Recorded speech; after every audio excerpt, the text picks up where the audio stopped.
Hi, I'm Liv, and today I thought I would do a video on book tropes that I'm bored of.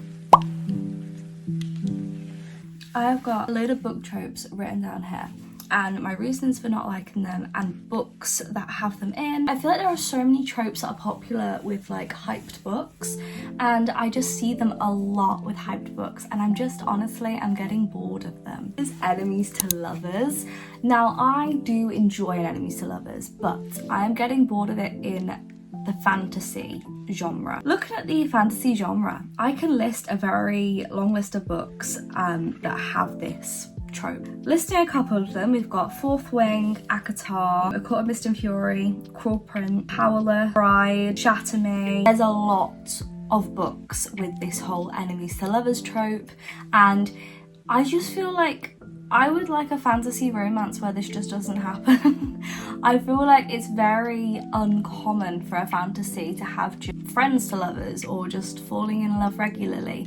I don't know why it always has to be enemies to lovers, and I just feel like the plotline is just so generic nowadays. Like, oh, they hate each other for some like superficial reason. It's never really that strong of a reason. I think personally, the only book that I really enjoy it in, I'd say I'd enjoy it with Fourth Wing and A Court of Mist and Fury, which, if it was just those two books, brilliant, but I feel like because it's so many books, it's like annoying. It's too predictable at this point. The next one is more because of the specifics. So I've written good girl, bad boy. I don't necessarily have a problem with like one of the characters being like a goody goody and the second character being like a bad person, morally bad. But I do have a problem with it always being that the girl is the goody goody and the guy is the bad person. Why can't it be that the girl is like a bit of a rebel and the guy's like, we shouldn't be doing it? I feel like it's very rare. I feel like I've only actually read one book in all of the like 200 and something books that I've read. I feel like it is incredibly rare. Like, I don't even remember what book it was that had this reverse trope. Just so generic to have it that it's like a good girl. Like, why does it have to be that way? Oh, the next one actually annoys me so bad. So the next one is a strong man and a weak woman. I am sick of this trope, and again, it's especially in fantasies, that this woman has to like be this like feeble woman who can barely fight, weak, and yeah, she can't do anything for herself basically, and the guy has to like teach her the ways and teach her how to fight, and then all of a sudden she becomes like this amazing assassin or like an amazing fighter, and it's like, it could have been something that she learnt along the way. I'm really cool with that. Or like the idea of like someone being less experienced and like finding lessons from other people. But I don't like how it's always that the woman knows nothing and the guy knows everything and he has to teach her. It feels so annoying when it happens. Not be the other way around. Can't the girl be teaching the guy something? Or like, I don't understand why it always has to be that way. It's really, really irritating. Said broody man in romance. Do you love like a grumpy guy sunshine girl book? I loved Flawless from the Chestnut Springs series. The minute I need to think of them, I can't really think. Oh, I enjoyed Hopeless from Chestnut Springs. Like those ones where the broody man has a reasoning to be that way. So with Hopeless, we had the main character, Beau, was our male main character, and he'd been in the army, like in the war, and so he had a lot of trauma from that, and that's why he was so broody and quiet. Whereas we also had, what was his name? Was it Rhett? I think it was Rhett in Flawless, who like had to deal with all his like work just like going crazy because of like a mistake he made, or like he got off the rails or something with like his good guy image. Like those things, like there are reasonings behind it. There are some books, and one book series comes to mind really, and I love the book, but I just feel like there is so many books that are similar to this. So the book I'm thinking of is, what's it called? It's the Knock 'Em Out series, the first book. Don't know if, looking back at that book, if I read that today, I don't know if I'd enjoy it as much, because as much as I like a broody man, at this point in my reading journey, I need a reason. I need a reason for why this man is broody and why he's in a bad mood all the time. It can't just be because he is. Not enough for me. There needs to be something to it. Like, there needs to be like a reasoning or a backstory or something that's currently happening that is the reason he is acting the way he is. I don't understand why it always has to just, well, not always, but sometimes it is just he is broody because he is. And I hate that plotline. In my opinion, it's lazy, and I don't want to read lazy writing anymore. Oh my god, the next one is such a strong opinion of mine. Third act breakups. I could do without a third act breakup in a book. I don't think a third act breakup ever adds anything to the story. It just ruins the character. Good examples I have that come to mind are Honeymooners, definitely. Casanova by T.L. Swan. Betting on You. That's got one that there was no coming back from that. The thing with like third act breakups is the characters either like have to really work to get through it. The thing that's made them break up is just too much for them to get past, and we'll see them get past it, but we know that if that was us, that we'd never let that slide. Like another one is First Time Caller. I dropped that book like by like a 0.25 because of the third act breakup. I just honestly to this day I just don't understand third act breakups. And when like the characters get together, they don't need a reasoning to break up. They don't need a reasoning for all that. Sure, give them a reason to like make their relationship tough, but they don't need to necessarily break up. Like that is the point. Like that's the part I just can't get. It's predictable at this point. Like if there isn't one, I'm more shocked than if there is one. This next one is gonna sound so like controversial, but insta love. I don't mind insta love when it's like kind of a reasoning. If they've been friends for years prior and they're now seeing each other in a new light and they get together quite quickly in a book, that I don't mind. What I don't like is when two people meet and then it's like been 10 pages and they're already infatuated with each other and obsessed with each other. That doesn't make sense to me. Sure, having a little crush or having like some little feelings, maybe, but I do not understand pure infatuation within like 5 pages. It doesn't make sense to me. It doesn't compute. It's so unrealistic, and I struggle to actually like the characters because they just don't feel realistic once that happens. Mainly Wild Eyes from the Elsie Silver series, Rose Hill series. That book, honestly, I think within 50 or like within 30 pages, our main two characters really like were obsessed with each other. And it was like these two characters I'd never met before. It didn't make sense for them to be obsessed with each other. Like it made no sense whatsoever. Swift and Saddled by Lola Sage. Yes, their romance was a bit insta-lovey, but you also had to look at the fact that they'd known each other all throughout their childhood. They had history with each other, and he was helping her through a situation. They were spending so much time together. The time it happened in the book, in my opinion, it wasn't insta-love as much as Wild Eyes, which like was pure insta-love, and it made little sense.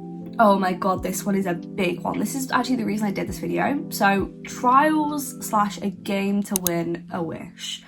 I am bored of this trope in books. Like, dude, I have seen this in so many books, and I've actually put books back because I've looked at it and gone, no, I'm not reading another trial, no way. And it always lasts way longer than one book, which is my first pet peeve about it. Always lasts way longer than one book. It's never just like a one book and done. It's always just drags on, and it bores me. Examples I've got are Thieves Gambit. I actually put back because I read the back and I was like, it's another trial, I can't be arsed. Lightlark, Caraval, Hawthorne Legacy, The Grandest Games. There's obviously a lot more than that. There's the Phantasma series, which I'm actually interested in reading, but the fact that it's a trial, I'm like, I don't know if I can handle another. I just feel like at this point they're very predictable.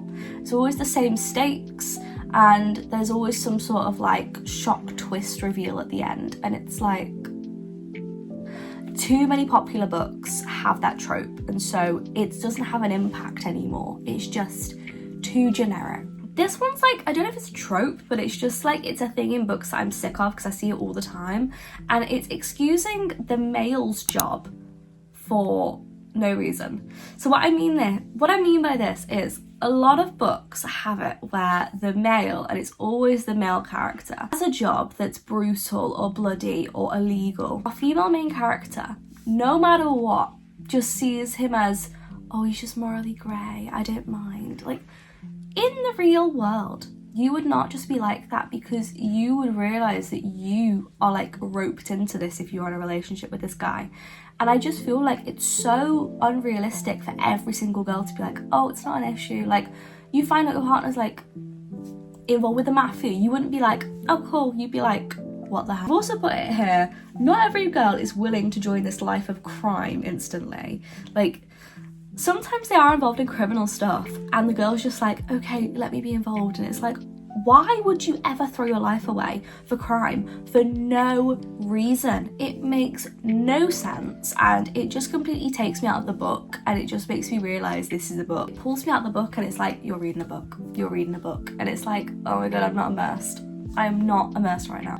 The next one is a big one I've been thinking of for a long time. So this one is women. Why am I struggling to say that? Women. I've been adding a G on the end of that word.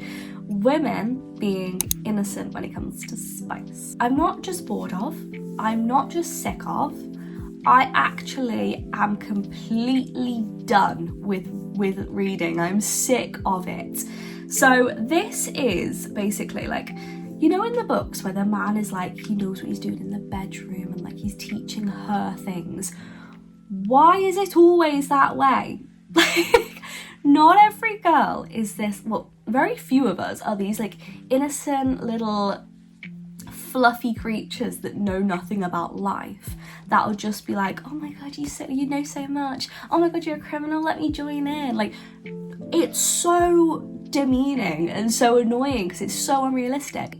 Don't mind if it makes sense to the storyline, but I do mind if it's just like, oh, we're doing spice? I've never done that before. Like, girl, you're telling me you're in your mid-30s and you've never done that? Like, I don't know, I just don't believe it. This last one is actually a topic that I never see discussed, and I want to explain it a bit. So this one is men's physique in books. So I was actually talking to Sam about this and he was like, oh my god, you've actually got a really good point. So I've written here, I wish we had more men with the average body type. Like, let's not romanticize having a six-pack like in every single book. Why does a guy always have to have a six-pack or always have to have really defined muscles? Like, I don't understand it, and not every girl finds that attractive. Women have so many different things that they're interested in as well, so many different body types, so I don't know why it always has to be a man having a six-pack. It just makes little sense. Let's romanticize not having a six-pack. Girls have more diverse body types in books than men.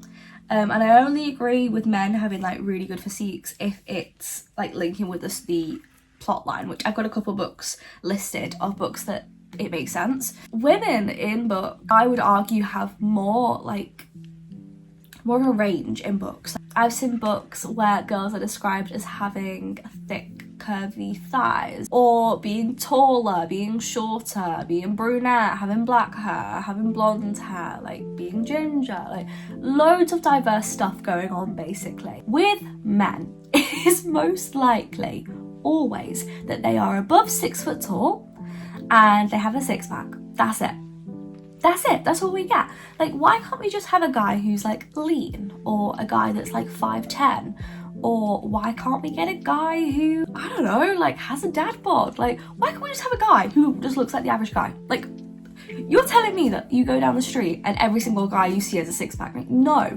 And you don't always just look at the guys with a six-pack and go, oof. Like, you don't. Like, you can find someone attractive and them have like a regular body. Because like, thinking back, I have read books with women from Indian cultures, people from Asia. I've read multiple books about black girls, but I rarely see this about guys. We need more for men in the books. I just feel we need more diversity. We need more going on for a guy in a book. I'm just bored of. When I said I agree with linking to the plot in regards to having a six-pack or not, I do think like guys having like more muscles and being lean. I do agree with books such as Wildside, and our male character was involved in a very athletic industry. Romance books, definitely agree with, because obviously they're doing a lot of manual labour. If it's explained in the book why they look that way as well, I do agree with that. Like, I'm currently reading In the Weeds by B.K. Morrison, and our male character, he is described to have like quite an athletic build, and our female main character does acknowledge that it's because he has been working on a farm like for like years, like we're talking like 7-8 years. Thank you for watching. I'll see you guys soon in another video. I'll see you on Thursday, and yeah, subscribe to all that stuff. I have my Instagram always at the end of the videos, so go check that out. I upload every single day, and I just upload things that I'm reading here, there and everywhere, and like my opinions and book quotes and stuff. But yeah, I'll see you guys soon in another video. Subscribe, all that stuff I've already said, and yeah, bye. Bye.